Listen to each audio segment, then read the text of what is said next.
पिता धैर्य माता क्षमा भारीजाटी शांति स्त्री नथिले शांति आसो आकाशे रवि रत्नाणी गृह रत्नाणी बालुक शयने स्त्री रत्नाणी सभा रत्नाणी पंडित आकाश रवि होउछनी रत्न नहले केबे सुंदर दिसुनी आकाश रवि रत्न गृह रत्नाणी बालुक घरे यदि पिलाटे नहीं से घर रत्न नुह शयने स्त्री रत्नाणी पाखे स्त्री ना सी गोटे रत्न सभा रत्नाणी पंडित एत बड़ सभा जड़े पंडित लोक ना हाँ मूर्ख भला खाली अच्छा सेमती पिता धैर्य माता क्षमा भारीजाटी शांति दया भग्नी मन भ्रात मन हला भाई मन आंटकर पुत्र नाम सत सत कथा कह निश्चय सत्यरू बड़ी धर्म ना शुणौधव मन दे सत्यरू सरल आसो सरलू सब देखा सत्य निज हूँ सनातन सत्यठू बड़ी धर्म ना आउ सत्य कह नित्य तुंडे केवे नथी मो पाषांडे तुंडे सदा सत कथा कह निजे सत्य निश्चय तुमको रक्षा कर सत्य निजे सत्य नारायण मिथ्या जिते आरोप कले बर सत्य उपर से केतले विजय हासिल कर सत्य सत्य सत्य पूरा निजे सनातन बोली कहली ये हूँ शरीर गोटे परिवार पिंड रे पिता धैर्य माता क्षमा भारीजाटी शांत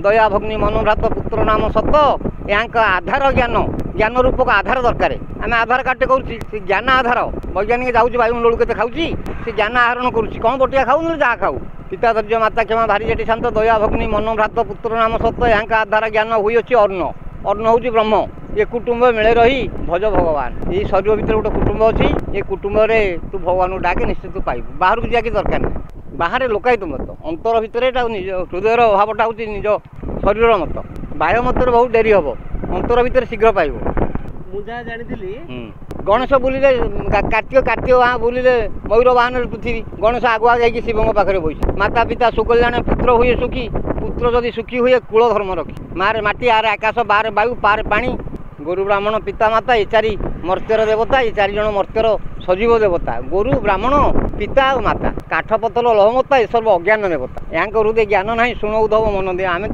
मंत्र जीवन्यास देकी बंचेले से कथा कहूँ कि बर दौर आम जीवंत सी जड़ धातु पदार्थ चेतन किए ये मनीष मानव माधव जनता जनार्दन नर नारायण सतनामिष काष्ट पाषाण लहमता ये सब अज्ञान देवता यहाँ हृदय ज्ञान ना शुणौधव मन दे मनीष देहे दिव्य ज्ञान देखी संतोष भगवान जगन्नाथ अति सहज सरल भागवत लिखिदे उद्धव को बुझे श्रीकृष्ण ये कथाटा कहले मानव जीवन नुह केवल वर्ष मास दिन दंड कर्मे जी नर कर्म एका तार जीवनर मानदंड गोपन दास कहते मनीषटा भल मनीष आज गांधी ना गोपबंधु ना कथा लोक मधुबाबू ना कथा लोक मन पकाउछन जीशु ना कबीर ना नानक ना गणपति भट्ट ना कथा लोक पकाउछन कहीं से लोकों करते मानव सेवा करते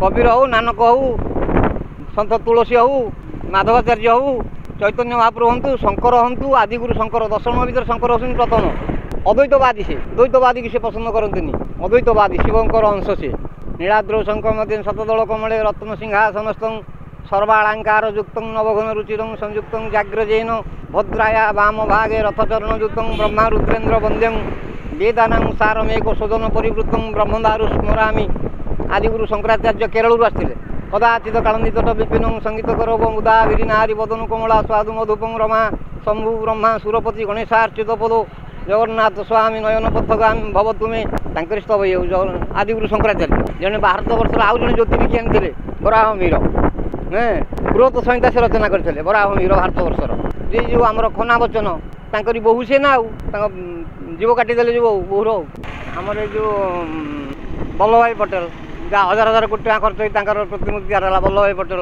तुकाराम सन्त तुलसी कबीर चैतन्य नानक सन्त भीम भोई द्रौपदी मुर्मू कथा कही प्राणी को आरत दुख अप्रमित देखु देखु केवा सबू मो जीवन पछे नरक पड़ी था जगत उद्धार हो ये कथाटा सांसद निजे राष्ट्रपति व्याख्या करते से दुख 1866 बड़ अंक 1866 से जन्म होते पूर्व 1848 मधुबाबू जन्म होते चूड़ा चाउल बांटी 66 बड़ दुर्भिक्ष पड़ा भारत में जो आम प्रबंध भितर से सब लेखा अच्छे आम देखुचु भीम भोई लक्ष्य ग्रंथ लिखी जशवंत दास से लक्ष्य ग्रंथ लिखी अच्युतानंद से लक्ष्य ग्रंथ लिखी अच्युतानंद होती जाति कर्ण कटक नेमाल बुझीपारे सी जो आसिक रही जगन्नाथ धाम आसिक रही से हाँ ବଳବନ୍ତ ଯଶୋବନ୍ତ ଅନନ୍ତ ଅଚ୍ୟୁତ ଜଗନ୍ନାଥ ଦାସ ପଞ୍ଚ ସଖା ନାମେ ଖ୍ୟାତ।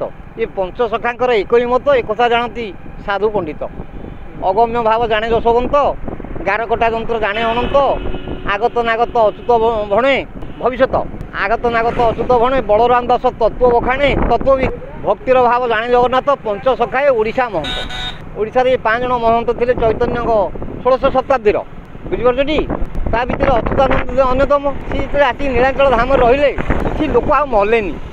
ଲୋକ ଯେତେବେଳେ ନ ମଲେ, ଲୋକ ପୁଣି ମରିବେ ଜରା ମୃତ୍ୟୁରେ ନା ନାହିଁ। ମହାପୁରୁଷଙ୍କ ଆଶୀର୍ବାଦରୁ ଲୋକ ଯଦି ନ ମଲେ, ତାଙ୍କୁ ଜଗନ୍ନାଥଙ୍କ ନିର୍ଦ୍ଦେଶ ହେଲା ଯେ ତୁମେ ଗୋଟେ କାମ କର, তুমি এটি আর রহনি, তুমি এটু পলা। না প্রভু মু কোউঠিকি যাবি না সকাল পরে আসি গোটে সংকেত দিয়াযিব, যে পড়তে যাব তুমি সেইটি যাই আশ্রম করব। কম সকাল পরে আসি আশ্রম দ্বারা গোটে ফুলমাଳ পড়িছি, পদ্ম ফুলଟେ পড়িছি। সে পদ্ম ফুলকে ভিড়িকি নেই মালটাই গলা কি সে বড়ি বড়ি বড়ি বড়ি গলা যে কটক নেমাଳା পর্যন্ত গলা হারি। সেই আশ্রম ফুলমাଳটা বড়ি বড়িকি যাই যাই যাই যাইকি এইটি আশ্রম সিনা নেলে সে বড়ি বড়ি বড়িকি নেমাଳ পর্যন্ত গলা সেইটি রহিলা। সে নেমাଳରେ মঠ কলে, বুঝিপারছি। কেতে বড় মহাপুরুষ। আউ জনে আসিলা আসি বাটরে আখু বাড়িরে তাঙ্ক গাଈ পଶିକି ସବୁ ଖାଇଯାଇଛନ୍ତି। ଖାଇଯାଇଛନ୍ତି ଅଚ୍ୟୁତାନନ୍ଦ ମହାପୁରୁଷ ଆଉଛନ୍ତି। ସେ ଲୋକଟା କାନ୍ଦୁଛି, ରାଜାଙ୍କର ଆଖୁ ଜଗିଥିଲା ନା।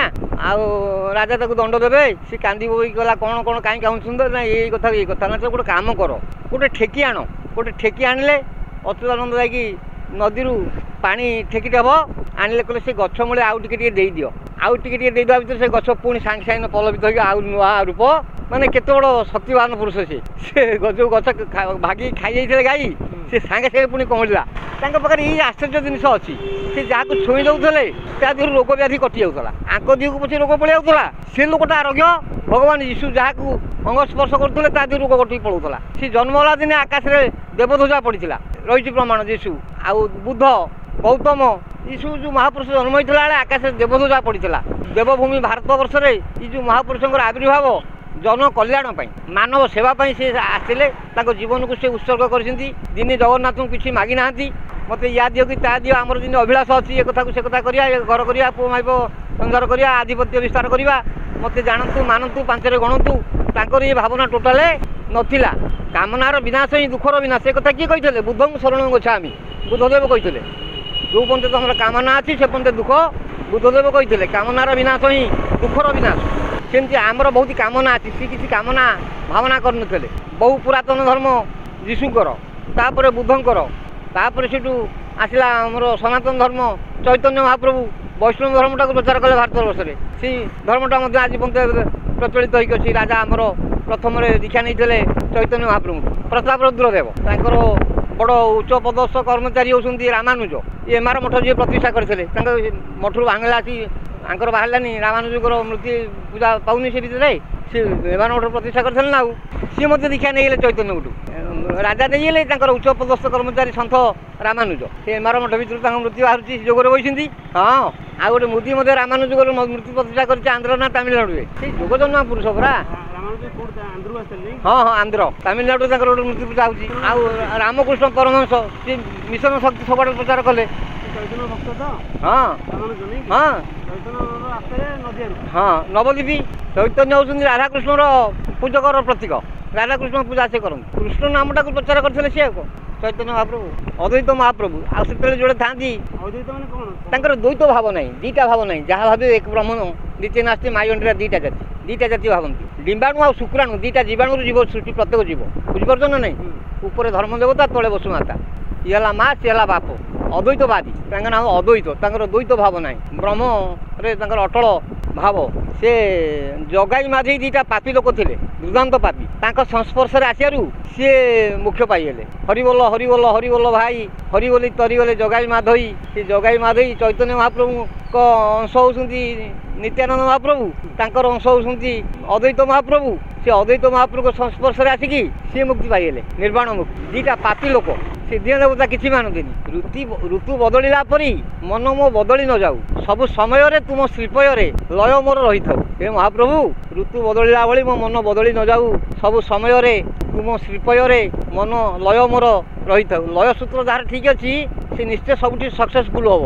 ଏଇଟା କରିବି, ସେଇଟା କରିବି, ଏଇଟା ଖାଇବି, ସେଇଟା ଖାଇବି, ଭାବୁ ଭାବୁ ଦିନ ପଳେଇବ। ଭାବନାରେ କିଛି କାମ ନାହିଁ। ସାଧନା, ନିଷ୍ଠା, ଦୃଢ଼ତା, ଏକାଗ୍ରତା, ये तीन टा जो थे हम निश्चय सक्सेसफुल तुम हम निष्ठा दृढ़ता एकाग्रता मन रखे केत भांगी पारनी बारंबार कौन कर छिड़गला डाला बुढ़ियाणी 24 गुरु जगन्नाथ दास लिखी शुणु जदु नृपवर अनेक गुरु छंती मोर जार तुम जेवा दीक्षा मुही पाइली गुरु शिक्षा गणे पृथ्वी पवन अनल पृथ्वी की गुरु कले अनल पृथ्वी पवन अनल बालक आकाश मंडल रवि शशांक आप सिंधु कुंजर सर्प पुष्प बंधु भ्रमर कपत पक्षी गुरु मोर पतंग सर्प अजगर मीन पिंगला बेश्या नारी कुरर ब्राह्मण कुमारी हरिण उन्मनाभिवरी सरकार को मधुआरी इत्यादि कीट पेशकृत 24 गुरु यही मत मुझे गुरु एते शुणु हे राजा तोष चिते जार तुम जेवा दीक्षा मुही पाइली गुरु काहाटू कौन मु पाइली पृथ्वी टू पाइली सी सब सही जाऊँ तृणादपी सुनिचन पृथ्वीदपी सहिष्णुता सह्या शक्ति पृथ्वी टू आर अधिका ना हाणुची मारुची खोलुची पुणी हगुची मुतुची पुणी पूजा सब सही जाऊँगी सहीजा भल मनीष हो जदि सहीजा पृथ्वीदेवी सहिष्णु तृणादेवी सुनिचन जो तृणठू आउ छोट मन करे बड़र कर्म कर चले दुनिया तोते बड़ बोली तू निज निज कहनी पवन पवन से दुर्गंधरे बाउची विष्टारे बाउची सुवर्णरे बाउची पोचरे बाउची पोकरे बाउची फुलरे बाउची फुलर बासना जी आसिक आम नाकरे बाजिला ओ बढ़िया बासना आउची पोलांग फुल से बारी पटू कि मल्ली फुल जी मढ़ पड़ी मढ़ बासना आम नाकटा बुझी दूसरी बापुकिले मढ़ पड़ी नाक बुझिकी पवनर विकार ना निर्विकार पुरुष सबुथ समारे बाजू फुलरे बाजी गंधरे बाजी तार माने ताठू यहाँ शिखिलु भेदभाव ना तार अनल दुगा खाइब घी खाइब दुगा खाइब विष्टा खाइब जिते कष्ट जिनिस मत सी कहबनी मत कहीं खराब जिनिस दौच बोली सर्वभक्ष अनल जहाँ देले खाइब कांगाल ताठू बड़ कांगाल कहीं नहीं ये गाँ खाई से गाँ खाई 100 खंड गाँ खाई आउ 1000 खंड गाँ खाया खाली कह घी दुगा मुझे खाइबी मान अच्छी नड़िया सब खाई चलो तार एकटा देखिले किसी भेदभाव ना पृथ्वी पवन अनल बालक आकाश मंडल बालकटा टिकी बालटा दलु मिठा देले खाइब साप देले मत कामुड़ी टिकी कामुड़ ना नहीं माटी गोड़ी देले मत पाटे आँ करके तस्ते मुझे केते दिन पिला शोला बेले जीवन चाटी जाऊ ना नहीं मो कहनी हसी जाऊ ना नहीं कथा न कही पारे आ मुझे शिखई ना क्या शिखई ते बालक आकाश मंडल आकाश कौन सी समस्त घोड़े अच्छी पानी पवन जंगल वायु आकाश स्थावर जंगम कीट समस्त आकर्षण करके बड़ रूप कार अच्छी आकाश जो सरी सी पृथ्वी से आम कह समुद्र सरी आखिए पाइला आखिर शक्ति आम ये पर्यटन अच्छी गला से गला आकाश छिड़ी नेलिया पानी सी नेलिया को ये नेलिया मिसी जाए आकाश समुद्र मिसी जाए से पहुँचला से आउ से दूर को सी चली जाऊँगी समुद्र चली जाऊँगी आकाश अप्रमित तार किसी कलना बालक आकाश मंडल रवि शशांक रवि हूँ सूर्य किरण सी सबुठी पड़ू अस्पर्श जगार पड़ू स्पर्श जगार रवि शशांक शशांक हूँ चंद्र ता किरण सबुठी पड़ू रवि शशांक आप आप तो जल सी दूषित जल मध्य मिशुची कौन गंगार मिशुची सी देखा गंगा केते गंगा हूँ 4200 किलोमीटर गंगार लंबा 40 कोटी लोक उपकृत होती गंगा विषय से दौला आमर एठू आसी गंगोत्री आसी गंगा हिमालयर पाददेशर गंगोत्री गंगा आसी हरिद्वार दे आमर आसला जो इे 4200 किलोमीटर तार दीर्घ 40 कोटी लोक से उपकृत होती केतटा देश को सी माड़िकी केतटा राज्य को माड़िकी से रही 30 राज्य भितर कुंजर कुंजर हूँ हाथी सर्प से मुझे जानी कह देखिए कह कुंजर सर्प सर्प से अजगर अजगर देखा से पवन खाई रही 8 दिन 15 दिन मुहर गोटे कि पड़ो गोदाम पड़ो से गिड़ ना से कहूनी मत कि खाया दियो बोली कुंजर सर पुष्पबंधु हूँ भ्रमर ये फुल जाकि से फुल से फुल से फुल जाकि सब फुल बस मीन पिंगला माछ मीन जहाँ देले से पाखे धाई जाकि खाइब गिड़ीदेव कौन पोकुटे देले गिड़ीदेव